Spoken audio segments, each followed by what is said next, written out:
ഇത് ആദിത്യ, 19 വയസ്സുകാരിയാണ്. പലരും ഇപ്പോൾ ന്യൂസിൽ കണ്ടു കാണും. ഈ കുട്ടി ഇപ്പോൾ ഈ ലോകത്തില്ല. ഈ കുട്ടി ആത്മഹത്യ ചെയ്തിരിക്കുന്നു. ആത്മഹത്യ ചെയ്തു എന്നല്ല, പലരും ആ കുട്ടിയെ കൊന്നിരിക്കുന്നു. സൈബർ ബുള്ളിംഗ് ഇടുന്നവർക്ക് ചിലപ്പോൾ നല്ല രസമായിരിക്കാം, പക്ഷെ അതെല്ലാവർക്കും അക്സെപ്റ്റ് ചെയ്യാൻ കഴിയണമെന്നില്ല. നിങ്ങളെപ്പോലെ ആയിരിക്കണമെന്നില്ല എല്ലാവരുടെ മനസ്സും. ഈ കുട്ടി നല്ല ബോൾഡായി, നല്ല അഭിനയിക്കുന്ന, നല്ല മിടുക്കിയായ കുട്ടിയായിട്ട് നമ്മൾ കാണാറുള്ളൂ. പക്ഷെ 19 വയസ്സേ ഉള്ളൂ. ഈ കുട്ടിക്ക് അത് താങ്ങാനുള്ള, ബേഡ് കമന്റ്സ് ഒന്നും താങ്ങാനുള്ള മനക്കെട്ടി കിട്ടിയുണ്ടാവില്ല. ചിലപ്പോൾ കുട്ടിയെ ചേർത്ത് പിടിക്കാൻ പോലും ആരും ഉണ്ടായി കാണില്ല. ഏതായാലും കമന്റ് ഇട്ടവർക്കൊക്കെ ഇപ്പോൾ സന്തോഷമായി കാണുമെന്ന് കരുതുന്നു.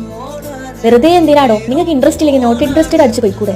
ഇങ്ങനെ ബേഡ് കമന്റ് ഇട്ട് ഒരു ജീവൻ നഷ്ടപ്പെടുത്തിയപ്പോൾ ഇട്ടവർക്കൊക്കെ സന്തോഷമായി കാണുമെന്ന് കരുതുന്നു. ഒന്നും പറയാല്ല, ഇങ്ങനത്തെ കമന്റ് ഒന്നും ഇട്ട് ഇനിയും വേറെ ആരുടെയും ജീവിതമാണ് കുഴപ്പം. ഞാൻ അവോയ്ഡ് ചെയ്യുന്നു. ഞാൻ മൈൻഡ് പോലും ചെയ്യില്ല. മൈൻഡ് പോലും ഞാൻ മെസ്സേജ് ഞാൻ തിരിഞ്ഞു നോക്കൂല. ഒരു ഫോണിലെ ശബ്ദം വരട്ടെ, ഞാൻ മൈൻഡ് ചെയ്യില്ല. ഒക്കെ എത്ര കുളം കണ്ടിരിക്കുന്നു. പിന്നെ ഞാൻ